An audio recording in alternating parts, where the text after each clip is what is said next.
Morning friends, welcome back to our my channel Puja active ব্লগে তোমাদের সকলকে অনেক স্বাগত, অনেক ভালোবাসা নিয়ে চলে এসেছে আজকে একটা নিউ ব্লগ নিয়ে। তো আজকের এই ব্লগটা সকাল 9টা থেকে স্টার্ট করলাম। আর হ্যাঁ, তোমরা সকলে কেমন আছো অবশ্যই কিন্তু কমেন্টে বলবে। আমরা কিন্তু প্রচুর পরিমাণে ভালো রয়েছি।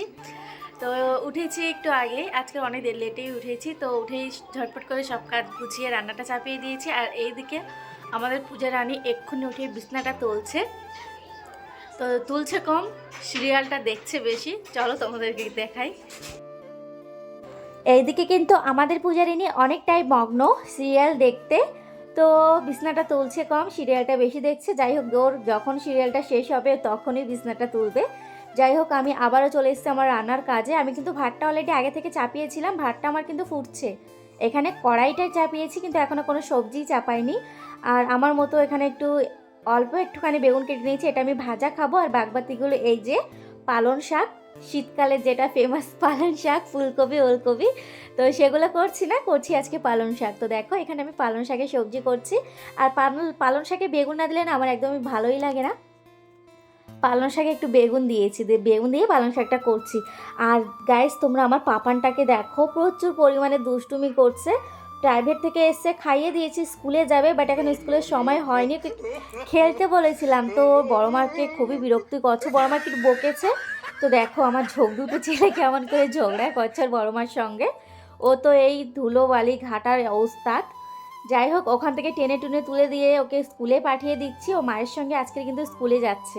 আর আজকে কিন্তু আমাদের পূজারিনী ঘুম থেকে উঠে দুটো খেয়েছে, তারপরে কিন্তু প্রচুর কাজ করেছে। মামা বাড়ি এসে কিন্তু পুরো কাজ করছে আমাদের পূজারিনী। ওর বড় মার সঙ্গে কিন্তু প্রচুর পরিমাণে কাজ করছে, দেখো। যাই হোক, আমি স্নানটাও সেরে নিয়েছি, পাপান তো স্কুলে গেছে। এই ফাঁকা সময় আমি চেষ্টা করি যতটা কাজ আমি সেরে নেবার, কারণ ও আসলে হয় না। শীতকালের বেলাটাও যেমন ছোট হয়ে গেছে, মানে বেলার সঙ্গে আর দৌড়িয়ে পারা যায় না। সেই জন্য দেখো টুকটাক কাজ আমি চেষ্টা করি ও না থাকায় শেষ করে নেওয়ার জন্য। আর এইদিকে আমার পাপানের আজকের ভুল করে, জানো তো, আমি সব মোজাগুলোই কিন্তু ধুয়ে দিয়েছিলাম। আমার একদমই মনেই নেই, 12 দর্জন মোজা সব কিছু কিন্তু আমি ধুয়ে নিয়েছি। আমার একদম মনে নেই যে ওর মোজা আর বাক্সের ভিতরে নেই বলে আমি সবগুলো ধুয়েছি। আর শেষমেশ যা মুশকিলে আমি পড়েছিলাম, ভাগ্যিস আমি দুটো, জানো তো, অনেক কষ্ট করে শুকিয়েছি, কারণ রাত্রে সকালে তো মোজা না পরালেই নয়, প্রচুর পরিমাণে লাগে। আর মোজাগুলো কিন্তু আমি একটাও দড়িতে নাড়ছি না, কারণ দড়িতে নাড়লে কিন্তু পড়ে যাওয়ার ভয়, কারণ আমার আটকানোর মতন সে নেই কিছু, আর কি ছিল আগে, এখন নষ্ট হয়ে গেছে, নেই। আর এইদিকে কিন্তু মা কি করছে দেখো, আয়না নিয়ে বসেছে। আসলে আমাদের বাড়িতে মাথা ব্যথার একটা ওষুধ রয়েছে, অ্যালোভেরা, সেটাই মা দিচ্ছে। তো গাইস, তোমরা দেখতে পেয়েছো আমার তো স্নান হয়ে গেছে। আমি এখন চললাম চিকুকে নিয়ে আসতে স্কুলে। এক্ষুনি যেতে যেতে দেখতে পাচ্ছ 1টা বেজে গেছে। শীতকালের বেলা কতটা ছোট।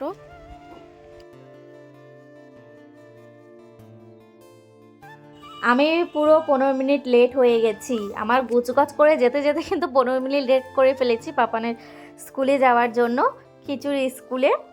তো এই যে চলে এসেছি। আর এখানে একটা জিনিস হয়েছে, সেটা আমি তোমাদেরকে পরে বলছি। চিকুকে আগে নিয়ে আসি। তো গাইস, যেটা তোমাদেরকে বলছিলাম, আমি পাপানকে নিয়ে যাচ্ছি, এখান থেকে নিয়ে যাচ্ছিলাম। ওকে নিয়ে যাই যে খিচুড়ি স্কুলে, পুরো পাশেই রাস্তাটায়। এখানে জানো তো দুটো সাপ ছিল। তো একটা হয়তো ওর বাচ্চা, একটা বড় সাপ ছিল। তো আমি আমার পাপানকে দেখিয়েছি, ও প্রচুর ভয় পেয়েছে, বললো কখনো ওই সাইডে যাবে না। A few moments later. Good evening friends, একদম চলে আসলাম, পুরো বিকেল 4:25 হয়েছে এখন। তো দেখো কেউ ফ্রি নয়। এইদিকে আমাদের পূজারিনী তো পুরো চাদর মুড়ি দিয়ে মোবাইল দেখছে, এইদিকে আমার চিকু দেখছে ও দাদুর মোবাইল, এইদিকে মিতু দেখছে ওর মোবাইল, আর জেঠিমাও এখানে দাঁড়িয়ে রয়েছে। আর আমি এখানে সেলাই করছি। আমি আর কি করব, আমার কান থাকছে মোবাইলের দিকে, বাট হাত থাকছে, চোখ থাকছে সেলাইয়ের দিকে। কিছু করার নেই, সকলে ব্যস্ত, দেখো কারো কাছে সময় নেই। তো এই যে এতগুলো এখন সেলাই করলাম, সেলাই টেলাই করিয়ে আমার পাপান বলছে মা একটু হাঁটতে যাব। তো ওকে দেখো শীতের পোশাক পরিয়ে নিয়েছি। আর পূজা আর আমি বেরিয়ে পড়েছি একটু রাস্তার দিকে, হেঁটে আসবো, একটু দোকানে ওদেরকে নিয়ে যাব। তো এখানে দেখো যাওয়ার রাস্তা, দেখো সর্ষে গাছ হয়েছে।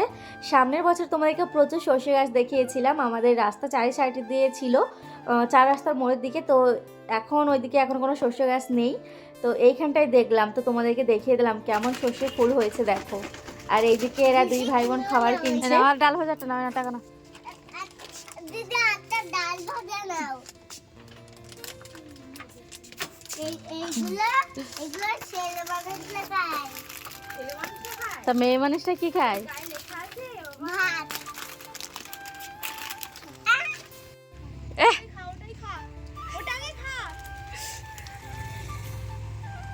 দেখো ডগিটাকে কত ভালোবাসা দিচ্ছে, ডগিটা ওর দামও দিচ্ছে না, ভালোই বাসছে না ওকে।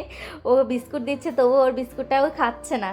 তো যাই হোক বাড়িতে চলে এসেছি গাইস। তো আমার পাপানকে একটু হরলিক্স দিচ্ছে এখানে। ওকে হরলিক্সটা এই সময় আমি প্রত্যেক দিন দিই।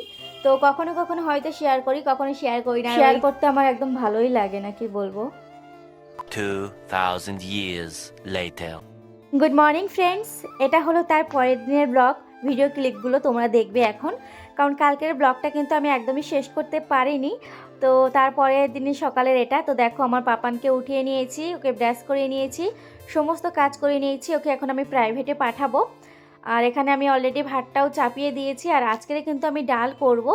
ডাল বলতে শুধু ডাল মা করব, আলু টালু দিয়ে একটা ডাল করব, আর কিছুই করব না আজকে আপাতত এই বেলার জন্য।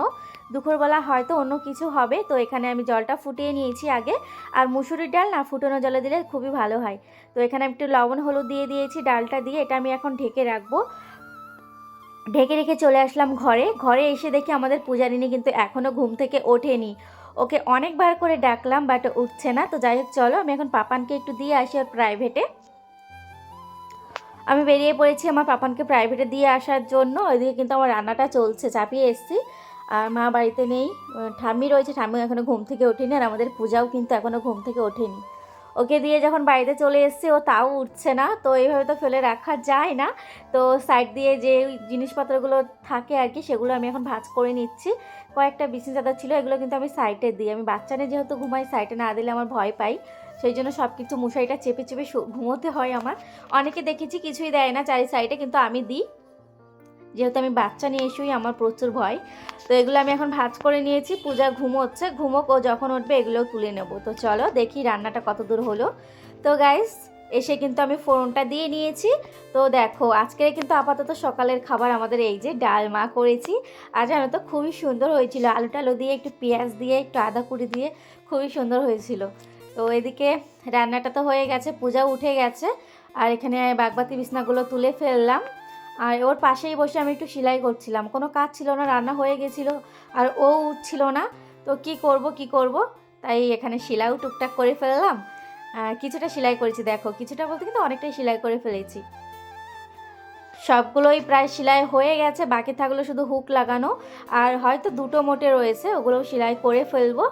জানলাটাও খুলে দিলাম। আর জানো তো বাইরের যেই আলোটা যদি ঘরে না আসে কেমন একটা আতুর ঘর টাইপের লাগে। আমারই লাগে না তোমাদের কারো এরকম লাগে? তোমরা অবশ্যই কমেন্ট করো যে বাইরের আলো যদি ঘরে একটুখানিও না পড়ে। তো চলো গাইস আজকের মতন এইটুকানি। তোমরা সকলে ভালো থেকো, চলো পরে আবার দেখা হচ্ছে। Bye bye Tata.